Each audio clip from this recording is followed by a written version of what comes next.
This is your Anxiety Toolkit, episode number 81.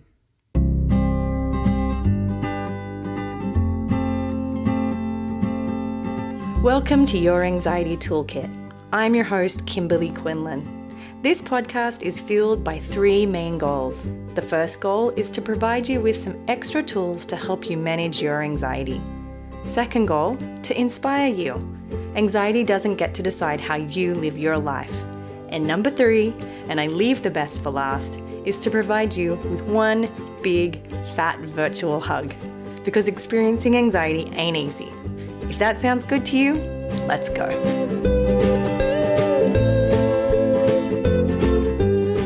Well, welcome back. I am so thrilled to have you with me here again. We are on episode number 81 for the podcast. We are at 500 members on the CBT School Campus Facebook group, which I am so thrilled about and so proud of. You guys on the group are incredible. It is such an amazing group of people. And even though it's not a huge part of the work that I do, I just love and I'm so proud of having this little family that meets and really lines up with the mission of CBT School, which is to bring people together, make people feel less alone, get them resources to help them with the tools that they need to live the best life that they can have. And it's just so wonderful. So thank you to everybody in the group.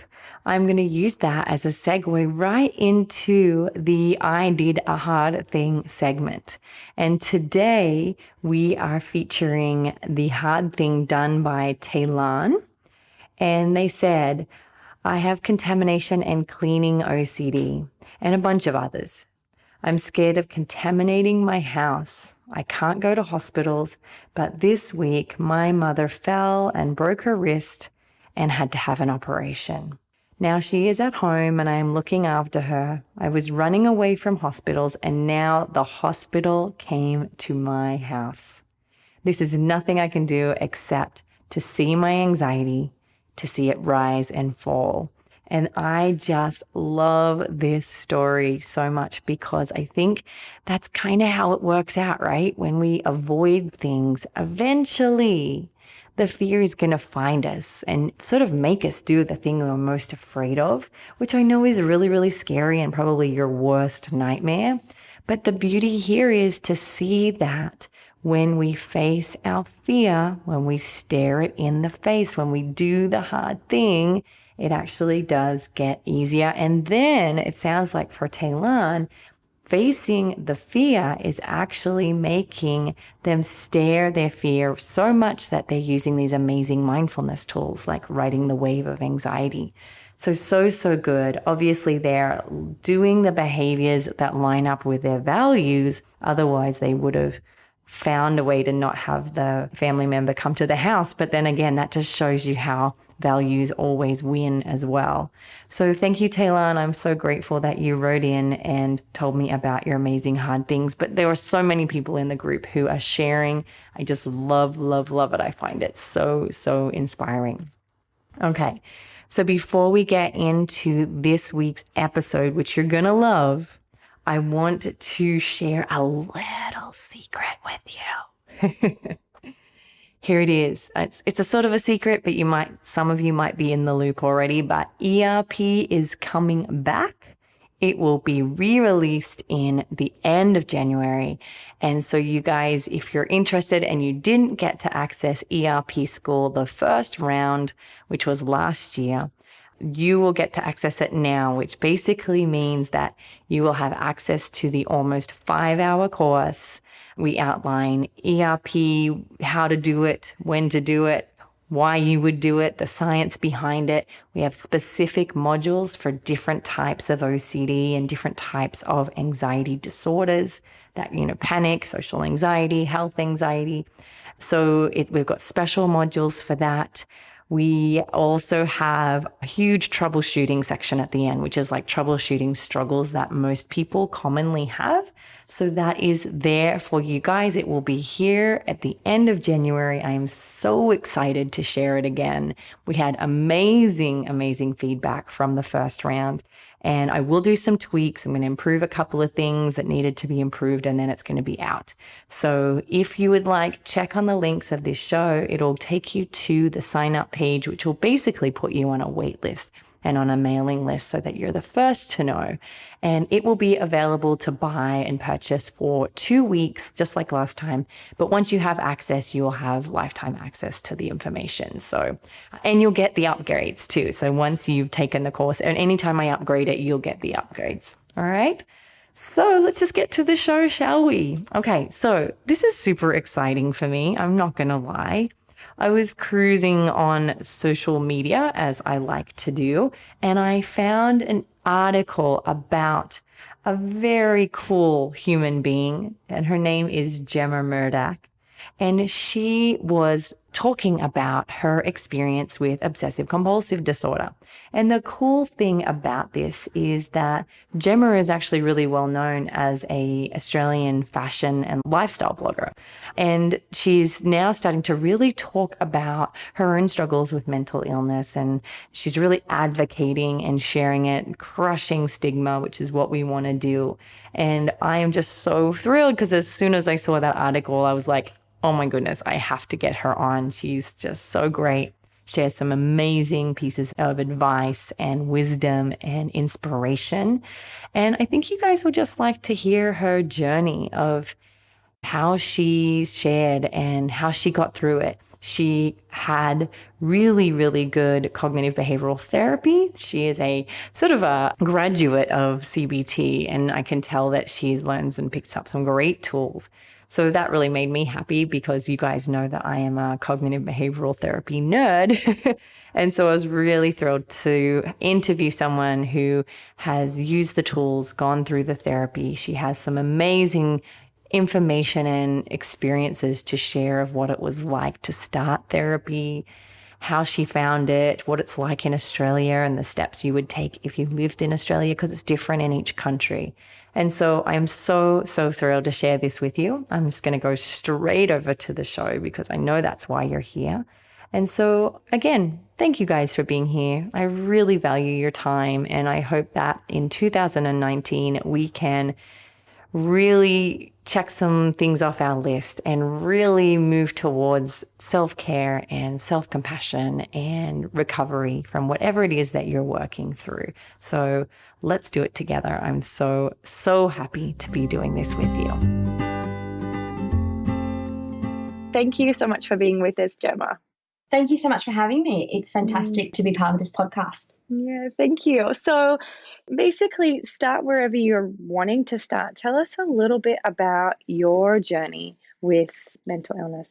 Yeah, so my journey started when I was about 16 or 17. So I'm now 25. So it was when I was in the thick of year 11 in high school, and I started experiencing anxiety and OCD. But at the time, I didn't understand that that's what it was. And looking back now, I think I've always had anxiety. I've always been an anxious child growing up. But when I was in year 11, I started experiencing these thoughts that would just pop into my head, and they would be worries about things that I knew I couldn't control, but I was convincing myself that these things were going to happen. So I would get thoughts that would pop into my head and would say to me, Jemma, if you don't do this, so if you don't do a compulsion, which is what I later learned what it was, then this terrible thing would happen. So my brain was telling me that, my parents would get hit by a car, or I'd get to school, I'd suddenly lose all my friends, or just these weird things. And that if I didn't do a particular compulsion or action, the thoughts would stay there. So I started doing these OCD compulsions. So for me, it was all about numbers and counting and checking. And I think a lot of people associate OCD with hand washing, which is definitely one part of that. But for me, it was all going on in my mind. And so I would have to tap a lot of things a particular amount of time. So for instance, and I always share these stories, I would walk to the bus every morning to go to school, and it was a short walk to the bus stop, but there was always a few cars parked along the road on the way.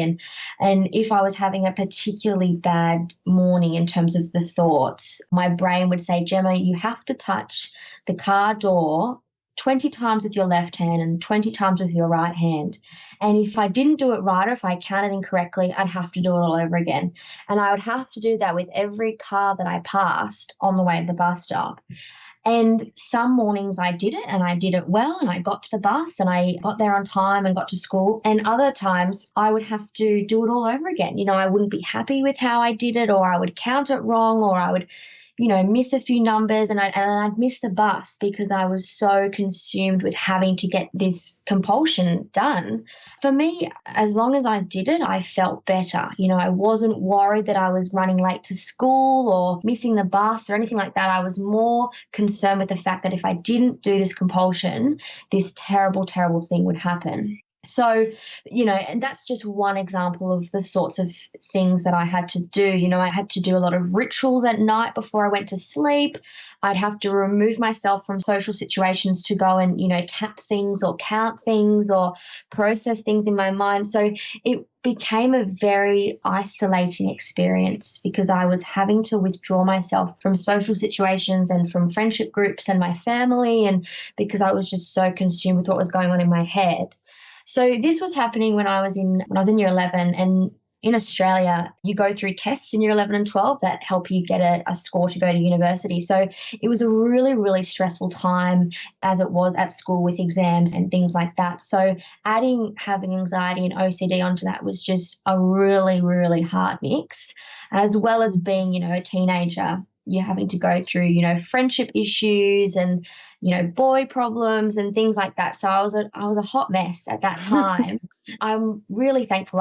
My parents recognized over time that I wasn't myself, and that I think they noticed that I was doing these weird things, and they said, Jemma, that's not really the right way to be acting. I think we'll get you some help. So I went to a psychologist and worked through it with her, and I opted to follow through with CBT, so cognitive behavioural therapy, where I learnt, we did exposure therapy and we worked through strategies that I could use to get through it. But, now I'm 25, so it was a few years ago, but I feel like it's only just now that I've started to really feel comfortable with telling this story and with sharing it with others, and it's taken me a long time to, I guess, get to where I am today with everything. Mm-hmm. Yeah.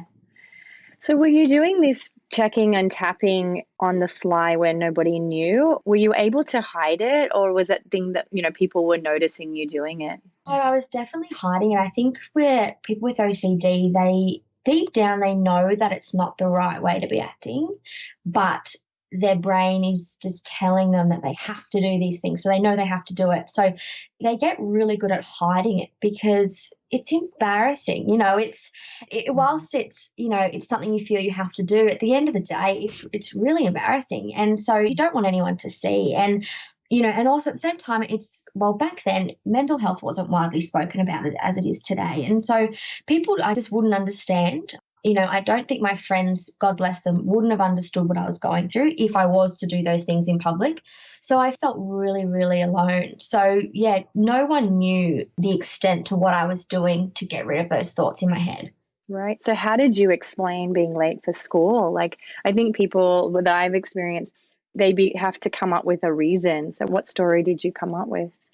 I think I just said that I was running late because I was, too busy getting ready for school, or I'd come up with all, or I had an appointment, or I just would come up with all these excuses. But yeah, for me, I didn't really care that I was late for school. I remember there was a few times where I would up and leave school because I was just so anxious, and I'd go for a walk and the school would have to call my parents to try and find me. Like, it just wasn't a priority for me, school. And I guess my results at the end of year 11 and 12 showed that I didn't do so well, but I just didn't care. I was just so consumed with what was going on in my head. That was my sole priority. Mm. What was it like for your family to say, we need help? Was that something you invited, or is that something you fought? I definitely invited it. I think I got to a point where I was so exhausted and so mentally consumed with everything that I myself couldn't see how to fix it. And I don't think I was willing enough to ask my parents for help, but I was so glad when they came to me and said, Jemma, we need to sort this out. And I think I just said, yep, let's do it. I'm exhausted. I don't know what else to do. So I definitely invited it because I was at a point where I didn't know. And I think it was up to me. I would have continued on. I would have continued on being exhausted, having these thoughts, doing these things, because it made me feel better. But yeah, I was so glad and thankful that my parents stepped in and helped me out. And so you went, and how did they know to get you a cognitive behavioral therapist? Like often, I don't know if you know the statistic, like that most people take between 7 and 14 years to get correct care. How was it that you knew, or did you have to go through a series of not effective therapists? No, so I guess I was just lucky. I had to get referred to my GP. I had to go to my GP first. And that's how you get a referral to go to a psychologist. And I think because I was under the age of 18, I went to like a child or adolescent psychologist. And so I got referred to her, and it was just luck of the draw, because I know a lot of people go through, have to go through various psychologists or various types of medications to find the right fit for them. But I guess maybe because I was younger, it was just easier to do the CBT when I was younger. I don't know if it's easier to train a younger brain than it is a bit older, but yeah, so I was just lucky with my psychologist. But my parents didn't know anything about CBT. They didn't look to book me in with a specific CBT therapist. We were just referred to the psychologist by my GP. I remember my parents came to my first, and maybe it was just my mum, came to my first session with her. And she discussed the options with us and said, look, we can go down the route of medication for Jemma, or we can try CBT. And I remember being adamant that I wanted to try the CBT. Not that I'm not against medication. I think it's got its place for everyone. But I knew I just wanted to try CBT first and see if that worked, and then see if we needed to add in the medication or anything else. So, and I'm just thankful that that's what worked for me at the time. Right. So what was your first session like? I'm curious. I'm a CBT therapist, so I'd love to hear people's story. Oh God, it was so long ago, but I remember being really apprehensive at first with sharing my thoughts with the psychologist. And I think even though she's a psychologist, and I assume she would have heard lots of things from lots of different people, so nothing would be, weird to her. But I just remember being so apprehensive at first, and I think it took her a few sessions to get it out of me what weird thoughts I was actually thinking and the actions that I was doing, because I'd never shared my thoughts with anyone before. I never wrote a diary or spoke to anyone about how I was feeling. So I had to take a little while to open up to her and feel and trust her, I guess, with what I was telling her. So that took a few sessions to get through that. But we just started with some basic techniques at first, and just with talking. We didn't really get into the hard stuff, too soon. We just talked about my childhood and growing up. And I think we tried to find if there was a particular trigger for why I, suddenly got OCD. And we kind of worked through that. We couldn't really find a trigger, but we more just spoke about my life, my upbringing, and all that sort of thing. And then that, I guess, thread into working through the strategies. But I definitely remember feeling really, really closed at first, and it taken me a while to open up with her. Right. And rightfully so, because you probably were just so afraid of her judging you or not understanding. Yeah, and I think I was just afraid definitely afraid of judgment, because I deep down knew that, the things I was doing wasn't normal and wasn't the way that I should be acting. And I think I just was so consumed with my mind that I couldn't open up to the possibility of feeling any better. So yeah, it definitely took me a while to open up. But once I started the therapies, and once I definitely started to see the results, I guess, and to feel better, that's when I knew that I was on the right path. Right. Can you tell us about some of the activities or strategies you learned? Yeah, so one key one that I learned was to do a lot of writing. And like I said, I'd never written a diary or a journal before, which I find now is really helpful. And one of the strategies for me was I had a notebook that I would take around with me everywhere. And I remember I got up to using 5 notebooks or something, like it was ridiculous. But yeah, it was a notebook. And every time, and at first it was so time consuming having to do this, but it was so beneficial. So every time I had an OCD thought, regardless of whether it was something massive or something small, I had a notebook, and on each page I'd ruled out at different columns, so I had to write down what the worried thought was. I had to rate it out of 10 in terms of how anxious I was about it. I'd have to write out, I think it was, how likely it was that this thought or this event was going to happen, what I was going to do to tackle that thought. So whether, what distraction I was going to do or whatever it was. And then once I'd done that, I had to then again rate the thought out of 10. So for me, it would be, I'm anxious about getting to school and all my friends hating me.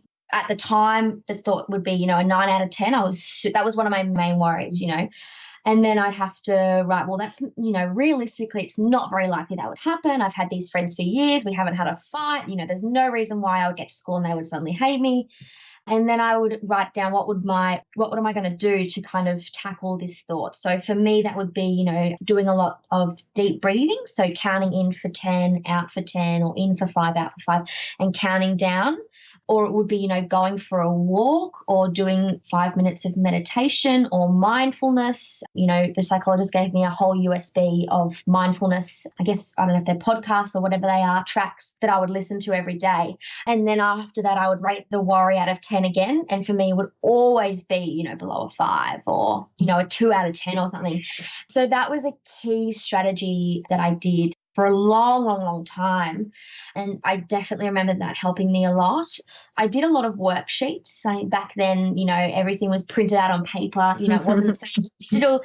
So after every session with my psychologist, she would give me a couple of worksheets that I had to do each week. It was almost like having homework, going away and doing those. And I definitely enjoyed those because it gave me something, I guess, to distract my mind from what was going on. And I was encouraged to get some hobbies, to get some activities that I could do that would relieve these thoughts from happening, So I started playing sport again, which I hadn't done for a long time. I, got really interested in fitness. So I would go for a lot of walks outside, so things like that was what I remember as being key strategies that I did.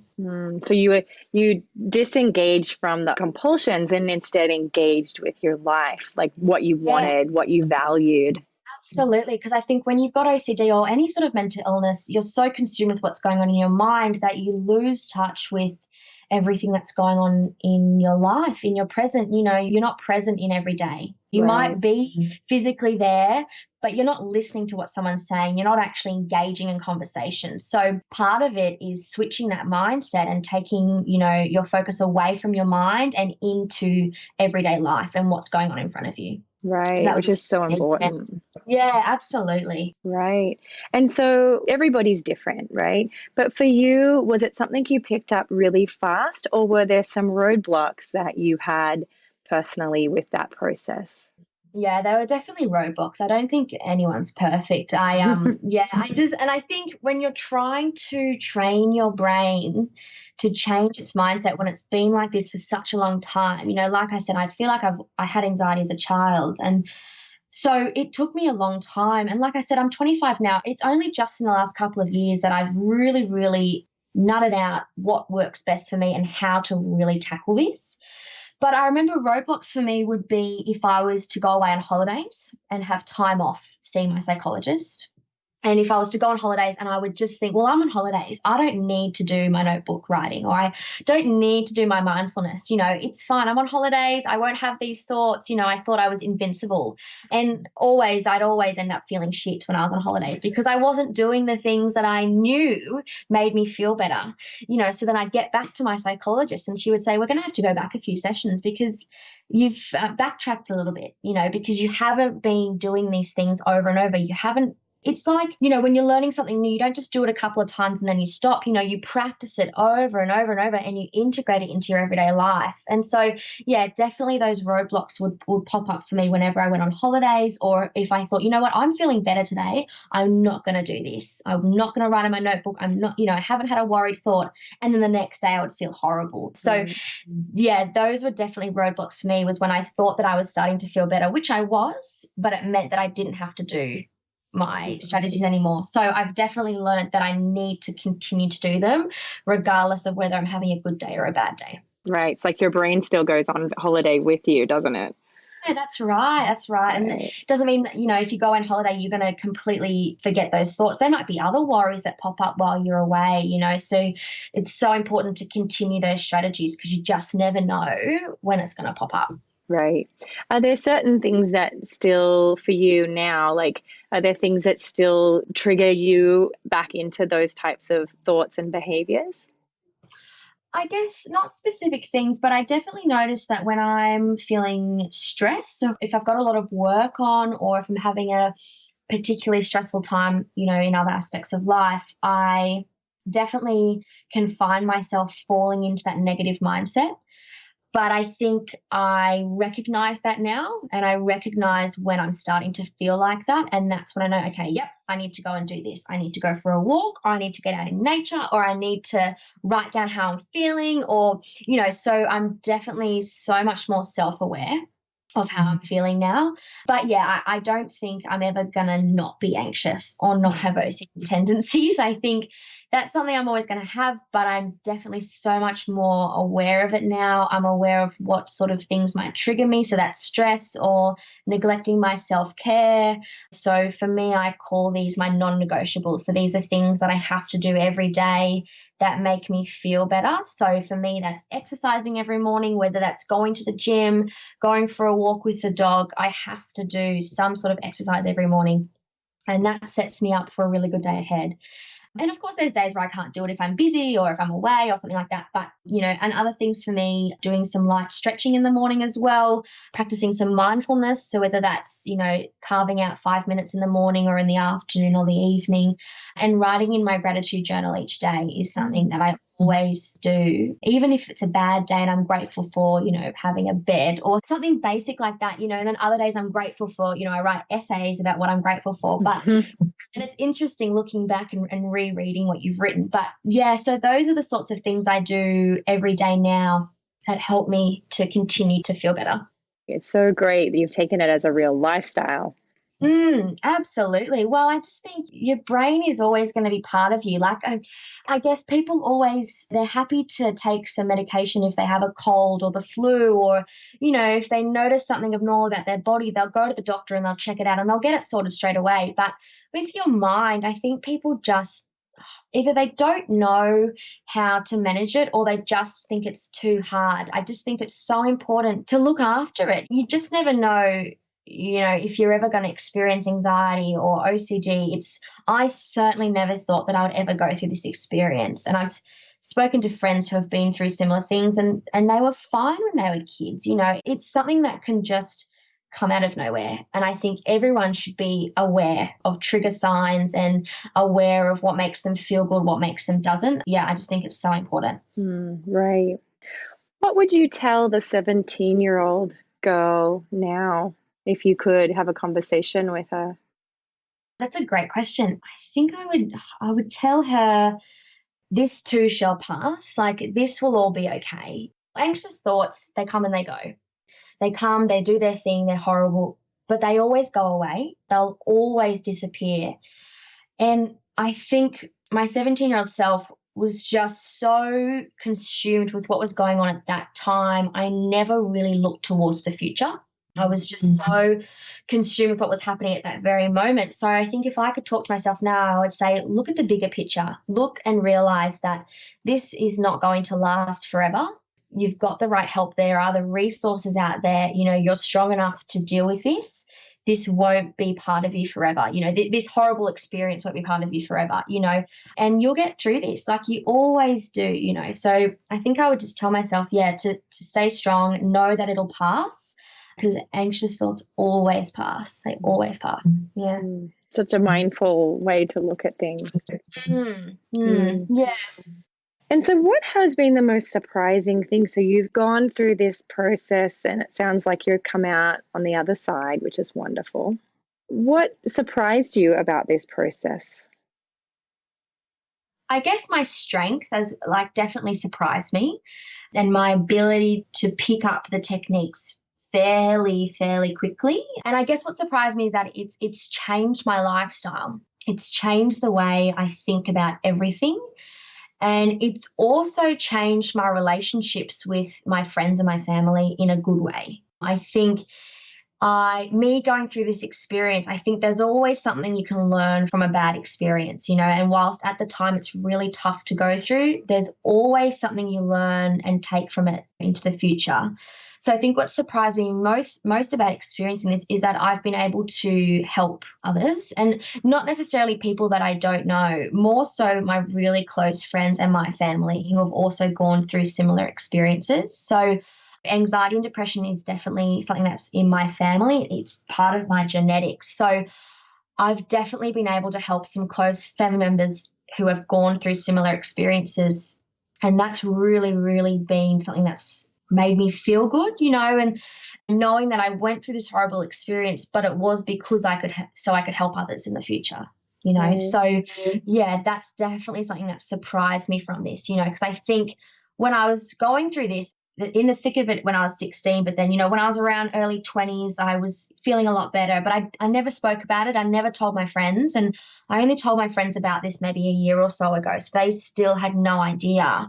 But as soon as I told them and I opened up to them, they were like, can you please help me? I too have suffered from anxiety, and I don't know what to do. So, it was me opening up about this that I've then been able to help my close friends and family. So that's been, the most surprising, but the best part of it. So cool. And so what made you make the decision to share? I think I just thought, well, you know what? I'm just going to do it. I have a blog, and I write, previous to writing about my mental health story, I wrote a lot about fashion and lifestyle and, the fluffy, happy parts of life. And one day it was Are You Okay Day here in Australia. And that's on each year. And it's a day where you prompted to ask people if they're okay and if they need help. And it was Are You Okay Day, and I thought, and I read a story on their website about someone that had suffered from anxiety, and I thought, I've got this platform, I've got this blog that people read, I'm going to just share my story. And if people don't like it, well, then that's okay. But I hope that it could help someone. So I wrote a blog post about my OCD experience. I didn't go too in depth, but I just kind of explained what I'd gone through, how I was now, etc. And it was just received so well, and it gradually started conversations with people that follow my blog. And then from there, I just thought, I'm just going to embrace this. It's part of me. It's an experience that I went through that I've now learned so much from, and I want to pass this on to other people. And I'm just of the opinion, if you don't like it, if you think I'm weird or it's something you don't like, well, then I don't really want you in my life. I only want the good people around me, and the people, I've been so overwhelmed with the people that have supported me through this. So that's kind of fueled me to continue sharing my story and embracing that it's just part of me. Right. Did you get any pushback? No, not at all. Absolutely not. That's wonderful. I just think it's something, mental health is part of everyone, whether it's something that they've gone through or a family member or a friend, it's all around us, it's just so common. And so I think it's just the more we talk about it, the more people learn that it's a way more common than they think. So yeah, no, I didn't experience any pushback, which I'm really grateful for. Can I ask you a question more as a resource? Is here in America, we direct everyone to the International OCD Foundation to get help for OCD. What would be the steps for anyone in Australia to get appropriate treatment? So in Australia, I've never heard of that website. So I don't think there's any resources like that in Australia on the web. I mean, we've got websites, called Beyond Blue, which I think is more associated with depression and anxiety. Mm-hmm. So OCD specifically, just coming from my experience, I would go to my GP. Well, in Australia, we have to go to our GP to get a referral to a psychologist. So I would suggest going straight to the professional source of help. I think the internet's great, but sometimes you can get trapped in a rabbit hole of reading through forums and blogs about other people's experiences. And sometimes they can be triggers for people that suffer from anxiety and OCD. I know they can be a trigger for me. So I think my advice would be to seek professional help and go into that professional help with an open mind and try and realize that you're not necessarily going to get the right help right now. It's going to take time. Changing mindsets and changing OCD thoughts and things is going to take time. But going and seeking that professional help is the first step. You might hit the jackpot with the right psychologist and the right medication first go, or it might take you 4 different ones. But know that you're on the right path to getting the right help. Right. So that would be my advice. Yeah. And so now, how do you incorporate it in your own business and lifestyle? Like, what are your hopes in terms of moving forward from here on? Well, I guess, I was on the Today Show in Australia a few weeks ago, and previous to that I was on another TV show on SBS. So they were the first times I've spoken about my experience on TV.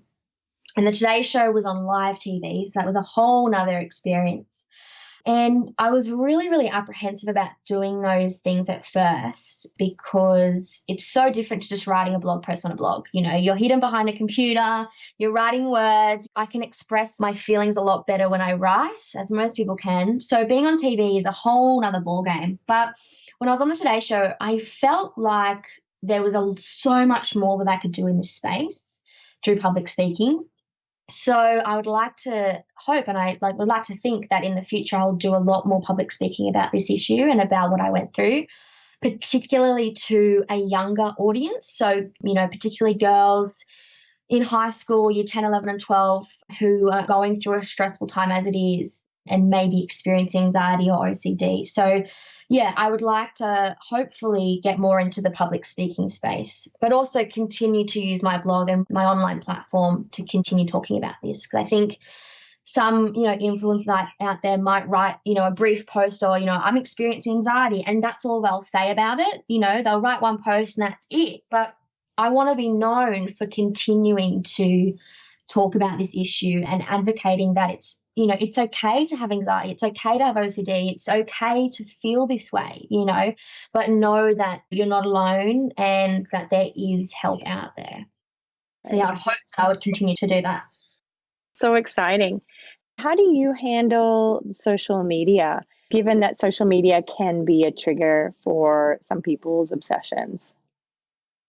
So for me personally, I definitely vet through the accounts that I follow and unfollow the ones that are definitely unhelpful. Because you're right, I think social media, whilst it's a great platform for discussing mental health and other issues in life, it can also be a major, major trigger for people. And it still is and can be a trigger for me, but I'm aware of that. So I know when to switch off and to get offline. I think we can all get so consumed with what's happening online and social media and in our Instagram feed, scrolling through aimlessly and mindlessly, and, then we pop up and we see a photo of something and it's a massive trigger.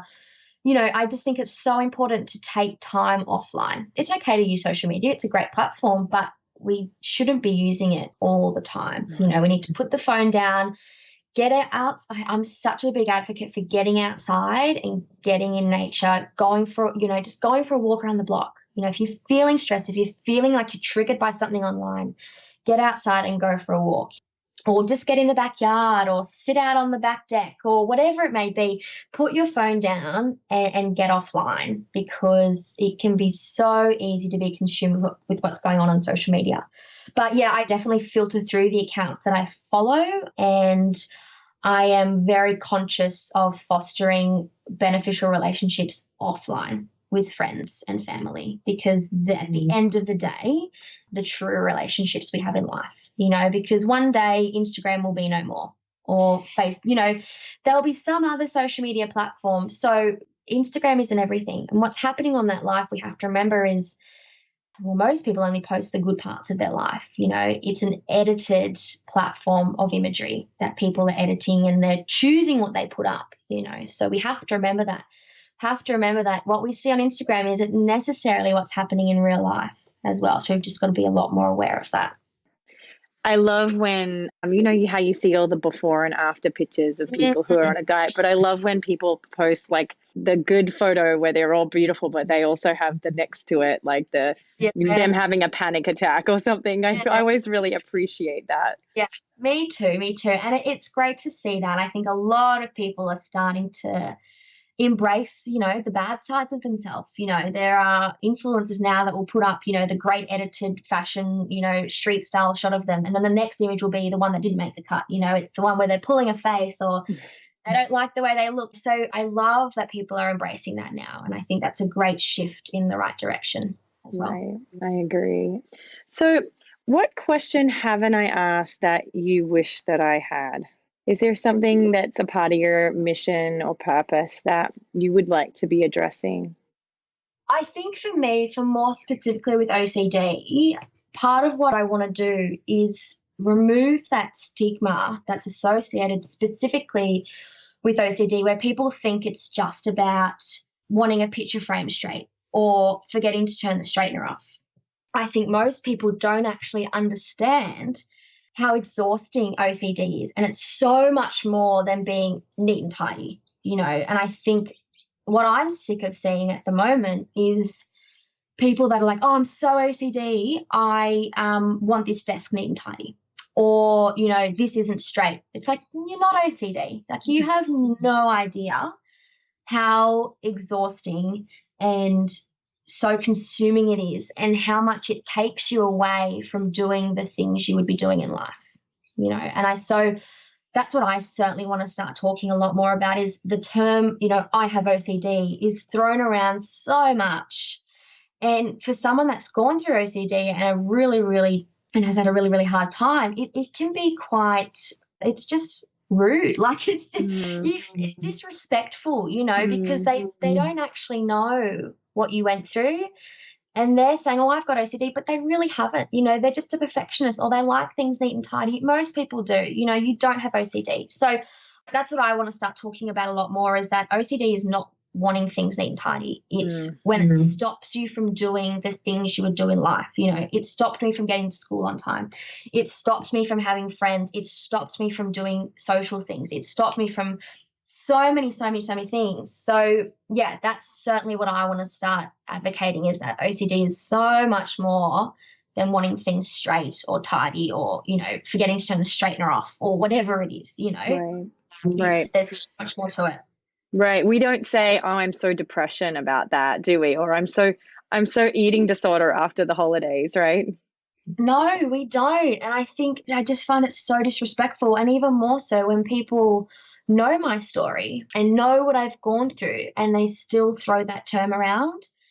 Yeah, so I definitely want to start educating more and talking more about, I guess the intricacies of OCD, and maybe the not so nice parts of it, so that people can hopefully understand what it actually is. Right. You talked about how much OCD took from you. How do you cope with that? How have you had to grieve that? How have you managed what OCD took from you?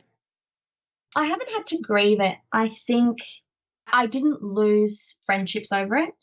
So I'm thankful that I have kept my true friends, because I definitely withdrew myself a lot from social settings and just acted really, really odd. And I'm so thankful that they stuck around. So no, I haven't had to grieve that. I've more just tried to, I would like to think I'm a completely different person now, and I'm a better person. I'm a better friend. I'm a better daughter to my parents. I'm a better colleague at work. So yeah, I guess I'm just now making a really conscious effort to be a different and better person than what I was.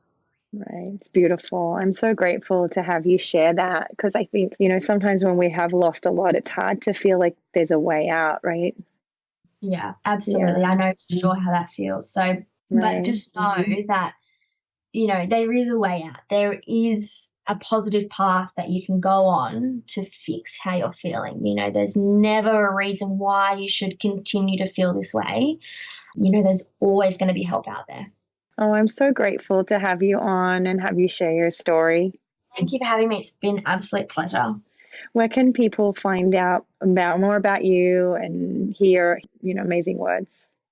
So I have a blog, so a website called astylishmoment.com. And then on Instagram, it's just at @astylishmoment. That's my blog and that's my platform on there. So on my blog, I write blog posts, about the things I do in life, but also about anxiety, steps to tackling anxious thoughts and things like that. So I integrate my blog posts into all the other stuff that I do, and because it's part of me. So yeah, that's where you can find me. Fabulous. Thank you so much. Thank you for having me. It's been lovely.